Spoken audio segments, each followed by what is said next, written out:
আসসালামু আলাইকুম, welcome back to my channel. যে যেখান থেকে দেখছেন আশা করি সবাই অনেক অনেক ভালো আছেন। যে কোনো অনুষ্ঠানে আসলে আমাদের কেক এখন একটা অপরিহার্য ব্যাপার কিংবা বিষয় কিংবা কী বলবো ডেজার্ট।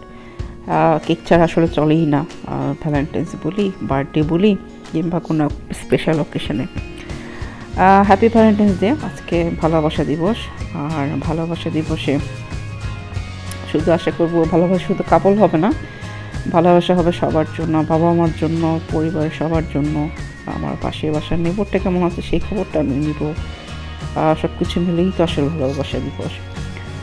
যাই হোক, লেটস মেক আওয়ার কেক। তো এর জন্য আমি এখানে ডিম নিয়ে নিয়েছি। ডিমটা ছিল রুম টেম্পারেচারে। 5টা ডিম নিয়ে নিচ্ছিলাম। আর সবই আসলে আমি 1 কাপ মেজারমেন্টে নিয়েছি। ময়দাটা আমি তেলে নিয়েছিলাম, আর মানে তেল, কুকিং অয়েল, চিনি, বেকিং সোডা, ভ্যানিলা এসেন্স। তো প্রথমে আমি ডিমটা দিয়ে দিলাম। এই ডিমটা একটু হাই স্পিডে দিয়েছি, মিডিয়ামটা হাই স্পিডে দিয়ে ডিমটা বিট করে নিচ্ছি। তখন আর ডিমটা হয়ে গেলে পরে একে দিয়ে দিব চিনি। আর প্রথমে দিয়ে দিলাম চিনি। আর চিনিটা যখন খুব ভালো করে মিশে যাবে তখন এতে দিয়ে দিব কুকিং অয়েল। আমি এখানে ক্যানোলা অয়েল ইউজ করেছি। আমি কারো একজনের ভিডিও দেখছিলাম, কোন এক শেফ, ইউএসএ শেফ, সে বলছিল যে কুকিং অয়েল, অলিভ অয়েলটা কখনো ইউজ না করতে। তো অলিভ অয়েল বাসায় আজকাল আমি আসলে ইউজ করিনি, ভাবলাম আপনাদের সাথে শেয়ার করি, জানি না কি কেন কী রিজন।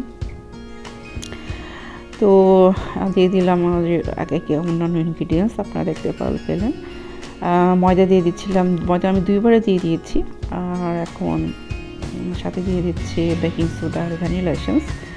আর বরাবরের মতোই আসলে আমার মেয়ে আমাকে হেল্প করছে এইসব বেকিং ডেজার্ট আইটেমগুলো। তার খুব আগ্রহ এবং সে খুব আগ্রহ নিয়ে আসলে হেল্প করে আমাকে। তো আবারও সব কিছু দেওয়া যখন হয়ে গেল, এখন আবার সব কিছু ভালো করে মিক্স করে নিচ্ছি। আর এখন আপনারা দেখতে পাচ্ছেন সব কিছু খুব ভালো করে মিক্স হয়ে গেছে। তো আমি এখন এটাকে বেক করে নেব। এর জন্য আমি আমার কাছে আসলে প্যান ছিল 2টা, এরকম স্মল সাইজের। তো সেজন্য আমি একটা ফুল কেক বানাচ্ছি না, 2টা এরকম কেক বানিয়ে নিচ্ছি, ছোটো কেক। তার ব্যাটারটা আমি দিয়ে দিলাম এবং এটাকে আমি 350 ডিগ্রিতে 15 মিনিট বেক করে নিয়েছি। যেহেতু ছোটো কেক, টাইম কম হয়ে গেছে। আর তারপর চেক করে নিয়েছিলাম, তো কাঠিটা যখন ক্লিন বের হলো, দ্যাট মিনস ইটস ডান। আর চুলা আসলে ভেরি করে একের জন্য চুলা এক এক রকম টেম্পারেচার, আপনাদের এটা স্টোভেও করতে পারেন। আর এখন কেকটাকে আমি যে মানে ছুরির সাহায্যে সাইডগুলো কেটে নিয়ে এখন প্লেটে নিয়ে নিলাম। আর আপনারা দেখতেই পাচ্ছেন কত ইজিলি এটা বের হয়ে আসলো এবং কতটা স্পঞ্জি হয়েছে। আমার প্যানটা আসলে এটা বেকিং প্যানই ছিল, আর কুকিং অয়েল ব্রাশ করে নিয়েছিলাম, সেই জন্য আসলে এক্সট্রা করে আর কোনো ওয়াক্স পেপার কিংবা কোনো ধরনের পেপার দিইনি। আর ক্রিম বানাবো এখন, তো এর জন্য আসলে বাসায় আমি আইসিং সুগারটা বানিয়ে নিলাম। আমি এখানে দিয়ে দিয়েছিলাম সুগার 1 কাপ আর কর্ন ফ্লাওয়ার 2 টিস্পুন। তো আপনারা দেখতে পাচ্ছেন খুবই মিহিম পারফেক্টলি এটা হয়ে গিয়েছে। আর এখন এই যে রুম টেম্পারেচার বাটার রেখেছিলাম, সেই বাটার এখানে নিয়ে নিলাম। আর এখন এটা আসলে ওদের এখানে মেজারমেন্টে লেখা ছিল বক্সে কীভাবে কতটুকু নিলে ইজি হবে, তো আমি এখানে হাফ নিয়েছি। আর এখন এক এক সুগারটা দিয়ে দিচ্ছি, অল্প অল্প করে একটু পরে পরে দিয়ে দিয়েছিলাম। আরও দিয়ে দিয়েছিলাম ভ্যানিলা এসেন্স। তো এখন আবার সব কিছু খুব ভালো করে মিক্স করে নিচ্ছি এবং আমার যখন মনে হলো এটা ডান, তখন আমি এটা অফ করে দিয়েছি। এবং আশা করি আপনারা দেখতে পাচ্ছেন কতটা আসলে ক্রিমি পারফেক্ট একটা মিক্সচার তৈরি হয়েছে। তো আমি কেকটাকে ময়েস্ট করব, খুব বেশি মানে সুগার সিরাপ এখানে দিব না, কারণ খুব বেশি সুগার সিরাপ দিলে সগি হয়ে যাবে, মানে ভিজে যাবে এবং কেক ভেঙে যাওয়ার সম্ভাবনা আছে। তো আর এখন চলে এসেছে আমার অ্যাসিস্ট্যান্ট, আমার মেয়ে। কেকের মানে এই জিনিসগুলো সে খুব আগ্রহ নিয়ে করে। আর আমি বলে যে আমার চেয়ে নাকি সে ভালো করে, এবং সামটাইমস অ্যাকচুয়ালি আই এগ্রি। এখন যে ক্রিমের যে পার্ট সেটা আসলে পুরোটাই সে করেছে, সেই ডেকোরেশন করেছে। সবই তার আইডিয়া, কীভাবে কী করবে, কীভাবে ক্রিম দিবে, ডেকোরেশনের উপরে কী হবে। তো আলহামদুলিল্লাহ। আর এমনি তো আসলে বাসার যে কোনো কাজই খুব ইমার্জেন্সি ডাক দিলে সে চলে আসে হেল্প করে। তো আপনারা সবাই আমার মেয়ের জন্য আসলে দোয়া করবেন। দোয়াটা মানুষের জন্য দোয়াটা আসলে খুবই ইম্পর্টেন্ট। আর এই আর কি। তো ফাইনাল বেসটা ডান। তো এখন কেসকে একটু রেস্টের জন্য রেখে দিয়েছিলাম রেফ্রিজারেটরে 30 মিনিটসের জন্য।